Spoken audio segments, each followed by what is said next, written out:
Good morning and welcome to my kitchen.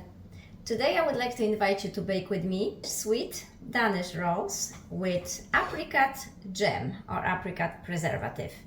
Very soft, very flaky and very delicious. I baked them about an hour ago.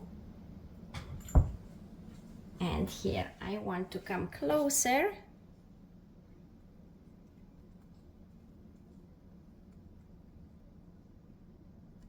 to show you. Light and flaking, just delicious goodness. They weigh almost nothing, they so light.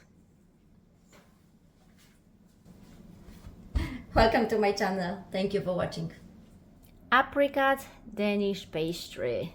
I will need 3.5 cups of all-purpose flour, which is 500 grams, 3 egg yolks, 1/3 of a cup of sugar, 1 stick of butter, pinch of salt, about 1 1/4 of a cup of warm milk, 1 teaspoon of honey that will go into that milk, 2 packets of dry yeast, and of course apricot preserve. And that's what I need for my delicious apricot Danish pastry. 1 teaspoon of honey into my milk. I like honey much more than I like sugar. 1 teaspoon is enough. And now 2 packets of yeast.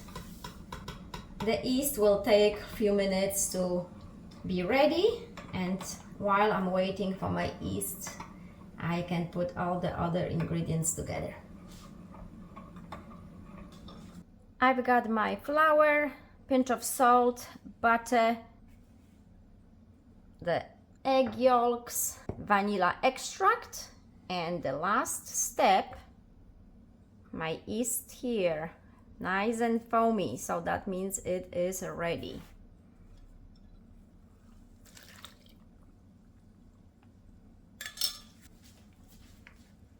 And again, mix it all together, and once all the ingredients are incorporated, I will finish it with my hands.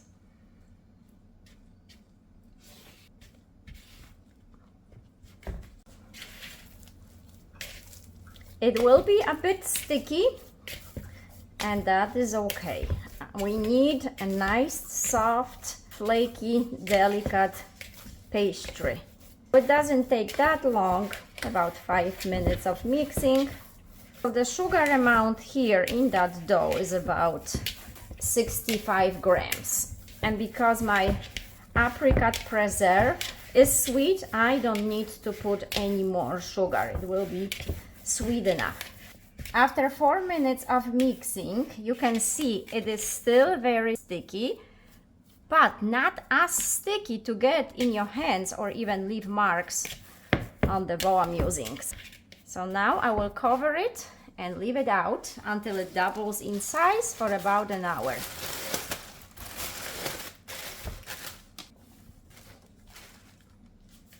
It has been an hour, so now it's time to check on my dough. And ooh, it doubled, if not tripled in size now. Ooh, wonderful. And that's what you're going to need next, because we have to flatten it and then put our apricot jam on top. Roll it again, cut about 2.5 inches pieces, and leave it for a second rise. A bit of flour so it's not sticking to my board.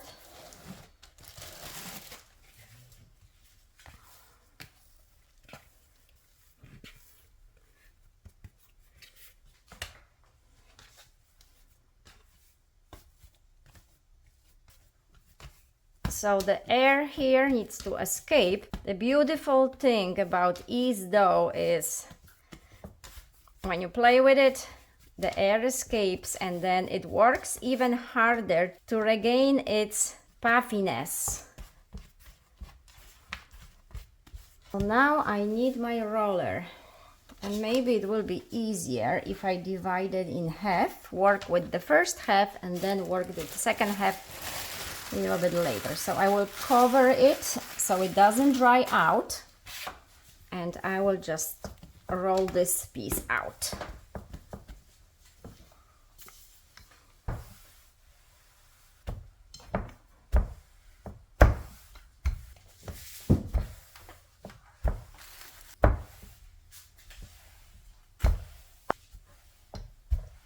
That is my first one, and this jam was never in the fridge.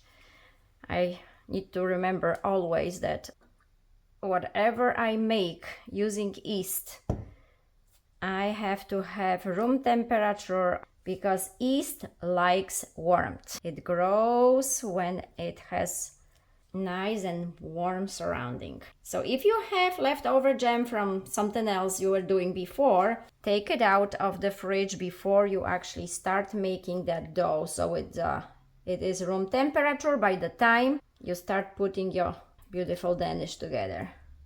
So I will spread it, doesn't have to be even, cover every side of it, and now roll it. Try to keep it tight. It cannot be too tight, as the jam of course is gonna escape, but so you don't have too much air inside.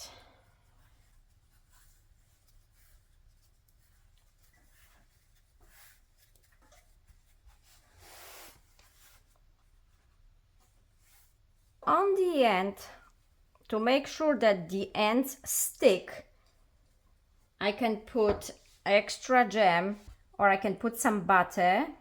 It's kind of gonna serve me as a glue here. And then make sure it does stick.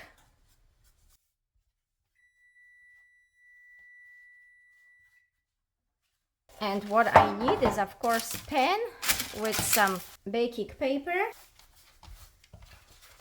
And it's time to cut the first one is always going to be a little smaller. The ends are usually smaller.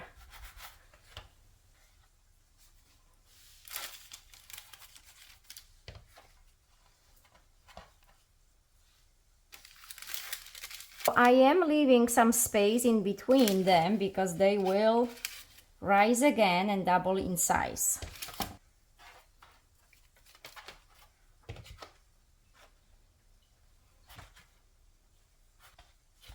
So this was my first half of the dough, and now it's time to put the second half of the dough the same way.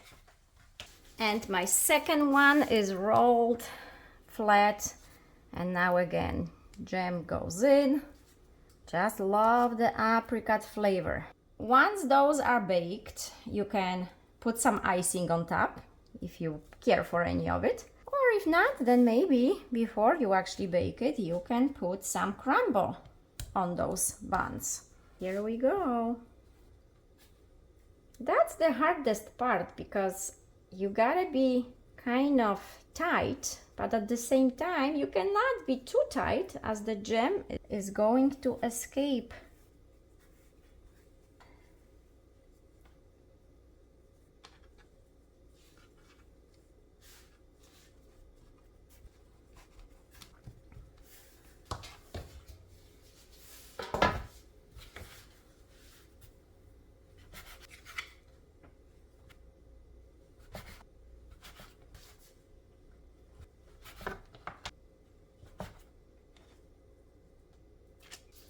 So my buns will be covered now for another 30 minutes or so until they double in size.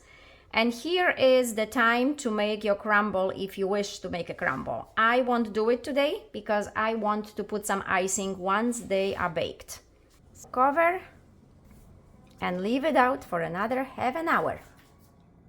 Another 30 minutes passed and you can see how big they got. And those are ready to go into the oven. So 350 for about 20 minutes. Set your timer for 15, check, and make sure they do need another 5 minutes. And it's time to put my beautiful buns into the oven. So again, 350 for 20 minutes.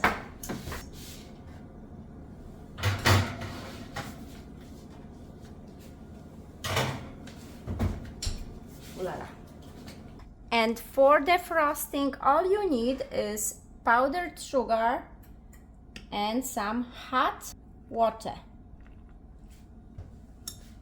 Mix it well. See the consistency? It has to be on the thicker side Make sure that all the sugar gets dissolved. So when you lift your spoon, it has to run smoothly, and that's how you know it's ready.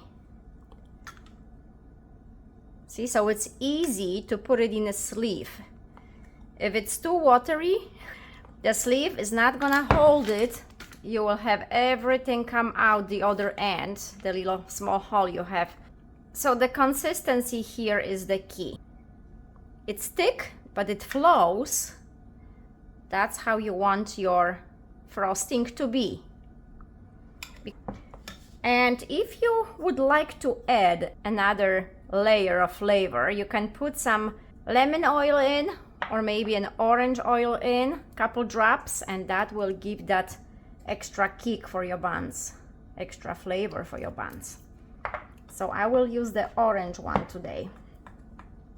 Once my buns are out, I can put the frosting on and enjoy it. And it is time to take my buns out. The other one will need another couple minutes as I had them on two different shelves, and the top part is more hot than the bottom, so I need another 2 minutes for my other half of the buns.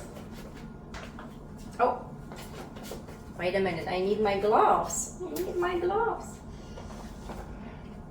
So these are looking good, and now it's time for the frosting.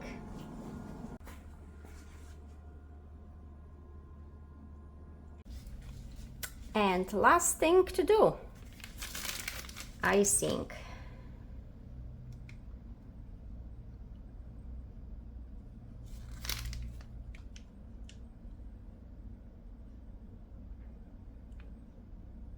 If you want to do a circle, you can just go around and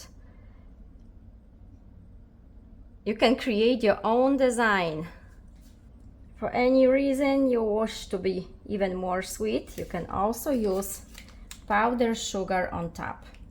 Beautiful and delicious.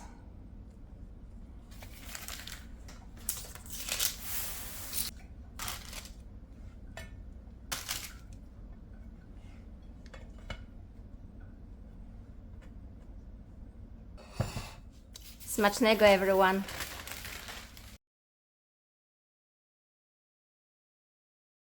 I would like to let you know why I am a big fan of using scale instead of the cups. I do put measurements in cups so it's easier. As you know, I'm from Europe, so everything for me is in grams. And here in United States, any recipes you have is usually in cups. But I want you to pay attention to one thing, so take it as a tip. I learned by mistakes because I've done it before. So I have put together a flour, the same flour, all-purpose flour, into the same measuring cups. Exactly 2 cups in here and exactly 2 cups in here. But I want to measure it using the scale and show you if there is a difference and how much of a difference it can be. So here is the first 2 cups of flour, as you can see, 2 cups. And here is exactly 2 cups, all around, no cheating. And I will turn on, and there's nothing here, my scale, so it's set to 0. Maybe I should show you. So it's set to 0, if you can see. Okay, and I will put the first 2 cups in. And it says it is 248 grams. So now I will take this into a different cup, and it's empty. Put it back, it comes back to 0. And now the other 2 cups, all of it. And this one is 314. So now you can see that 2 cups are not created equal, right? They do not measure on a scale the same. So why is that? Well, it's all about handling the flour. If we are gentle with it, the flour is fluffy, it's light, and then 2 cups, nice fluffy flour. If you handle the flour, shake it, kind of bang it, on the surface somewhere, it loses its volume because it becomes dense. So you keep adding to have exactly 2 cups, right? Well, but it's much more heavier. It's much more flour that you need. So if you ever had a cake and you tried to follow the measurements and directions and the cake wasn't quite the way you hoped, it wasn't as fluffy, it wasn't as delicate, it wasn't as soft, well, maybe because there was too much flour. So it's just a tip, and I hope you will find it helpful to kind of pay attention to how we handle flours. Thank you for watching. What did you find? Is it delicious? Yes. You gonna eat the whole bun? Give it to me. That's mine. Give it to me. That's mine. I'm not gonna take it. That is for you.